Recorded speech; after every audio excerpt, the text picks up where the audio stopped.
नमस्कार दोस्तों, स्वागत है आपका अपने चैनल अमेजिंग स्टडी 100 पर। दोस्तों आज हम जो हिंदी का टॉपिक है उसको डिस्कस करेंगे और ये टॉपिक है हमारा स्वर तंत्रियों में कंपन के आधार पर वर्णों के भेद। दोस्तों आज हम इस टॉपिक को क्लियर करेंगे। इससे पहले मैंने आपका पूरा एक टॉपिक क्लियर करा दिया है, जिसे आप मेरी प्लेलिस्ट में आके उस टॉपिक को क्लियर कर सकते हैं। तो चलिए दोस्तों स्टार्ट करते हैं आज का टॉपिक। वर्णों के उच्चारण के समय स्वर तंत्रियों में कंपन होता है। इसी के आधार पर वर्णों के दो भेद होते हैं। कितने भेद होते हैं? दो भेद होते हैं। किसके आधार पर? वर्णों के उच्चारण के समय स्वर तंत्रियों में जो कंपन उत्पन्न होता है, इसके आधार पर वर्णों के दो भेद होते हैं।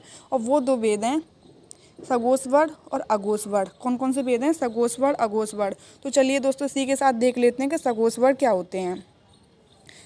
सघोष वर्ण, जिन वर्ण के उच्चारण में हवा स्वर तंत्रिका से टकराकर बाहर निकलती है और इनमें कंपन उत्पन्न होता है। क्या उत्पन्न होता है? कंपन उत्पन्न होता है, उसे सघोष वर्ण कहते हैं। सघोष वर्ण किसे कहते हैं? जिस वर्ण के उच्चारण में हवा स्वर तंत्रिका से टकराकर बाहर निकलती है और जिसमें कंपन उत्पन्न होता है, इसे हम सघोष वर्ण कहते हैं। प्रत्येक वर्ग का तीसरा, चौथा और पांचवा वर्ण सघोष वर्ण कहलाता है। दोस्तों नोट कर लेना, प्रत्येक वर्ग का तीसरा, चौथा और पांचवा वर्ण सघोष वर्ण कहलाता है। और जो अंतस्थ वर्ण होते हैं यानी अंतस्थ व्यंजन होते हैं, वो भी सघोष वर्ण कहलाते हैं।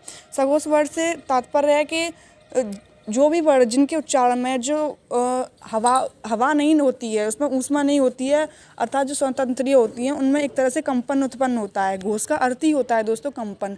उनमें कंपन उत्पन्न होता है तो उसे हम सघोष वर्ण कहते हैं। आगे देख लेते हैं स्वर। नोट कर लेना दोस्तों, जो नोट लिखा है उसे नोट कर लेना। सभी स्वर सघोष वर्ण होते हैं। क्या होते हैं? सभी जो स्वर होते हैं ये सघोष वर्ण होते हैं। चलिए दोस्तों आगे बढ़ते हैं। उदाहरण के लिए हम देख लेते हैं सघोष वर्ण कौन से होते हैं और कैसे होते हैं। देखिए, मैंने आपको हिंदी वर्णमाला में बताए थे कि स्पर्श व्यंजन में 5 वर्ग होते हैं और प्रत्येक वर्ग में 5-5 वर्ण होते हैं। तो इन वर्ग का जो तीसरा, चौथा, पांचवा वर्ण होता है, इन वर्ण का जो लास्ट वाला आप ये देख सकते हैं, तीसरा, चौथा, पांचवा वर्ण होता है, यही हमारे सघोष वर्ण होते हैं। सघोष वर्ण क्या होते हैं? जिनका उच्चारण करते समय जो स्वर तंत्रियाँ होती है उनमें कंपन उत्पन्न होता है, वही हमारे सघोष वर्ण कहलाते हैं। चलिए दोस्तों इसी के साथ साथ आगे बढ़ते हैं, देख लेते हैं। ये सघोष वर्ण हमारे इस प्रकार हैं। ये सारे व्यंजन हैं, इस तरह से आप इन्हें नोट कर सकते हैं। प्रत्येक वर्ग का तीसरा, चौथा, पांचवा व्यंजन है और हमारे अंतस्थ व्यंजन भी सघोष वर्ण के अंतर्गत आते हैं। इनकी कुल संख्या 22 है। दोस्तों नोट कर लेना, इनकी कुल संख्या कितनी है? 22 है।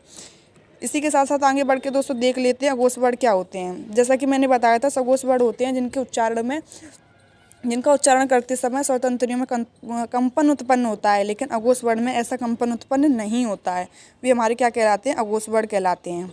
जिन वर्णों के उच्चारण में स्वर तंत्रियों में कंपन उत्पन्न नहीं होता है उन्हें अघोष वर्ण कहते हैं। क्या कहते हैं दोस्तों? उन्हें हम अघोष वर्ण कहते हैं। प्रत्येक वर्ग का पहला, दूसरा वर्ण अघोष वर्ण है। प्रत्येक वर्ग का पहला और दूसरा वर्ण अघोष वर्ण है। और सघोष वर्ण क्या था? तीसरा, चौथा, पांचवा। दोस्तों नोट कर लेना, तीसरा, चौथा, पांचवा वर्ण सघोष वर्ण कहलाता है, लेकिन प्रत्येक वर्ग का पहला और दूसरा वर्ग अघोष वर्ण कहलाता है। दोस्तों क्या कहलाता है? प्रत्येक वर्ग का दूसरा और पहला और दूसरा वर्ण अघोष वर्ण कहलाता है। आप एक तरह से ध्यान रख सकते हैं। इसके आगे मैं आपको पढ़ाऊंगी अल्पप्राण और महाप्राण क्या होते हैं। तो आप जब दोनों टॉपिक को पढ़ेंगे तो थोड़ा सा कन्फ्यूजन क्रिएट होगा, लेकिन दोस्तों आप याद कर लेना कि जो सघोष और अघोष वर्ण होते हैं वो एक तरह से क्रम में होते हैं। जैसा कि मैंने बताया था, सघोष वर्ण तीसरा, चौथा, पांचवा होता है और अघोष वर्ण पहला और दूसरा होता है।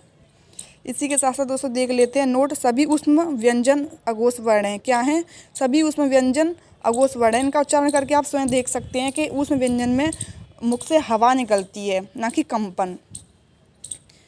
इस तरह से दोस्तों आप ये नोट कर लेना। अघोष वर्ण मैंने आपको बता दिया क्या होते हैं। जिन वर्णों के उच्चारण में स्वर तंत्रियों में कंपन उत्पन्न नहीं होता है अघोष वर्ण कहलाते हैं। प्रत्येक वर्ग का पहला और दूसरा वर्ण अघोष वर्ण है। और ये व्यंजन भी कुछ दिए गए हैं जिन्हें आप नोट कर लेना, ये हमारे अघोष वर्ण के अंतर्गत ही आते हैं। जैसे देखिए क, ख, च, छ, ट, ठ, त, थ, प, फ। और ये हैं हमारे ऊष्म व्यंजन। ये प्रत्येक वर्ग का पहला और दूसरा व्यंजन है। इसी के साथ साथ दोस्तों वीडियो समाप्त करते हैं। मिलेंगे नेक्स्ट टॉपिक में। थैंक यू दोस्तों।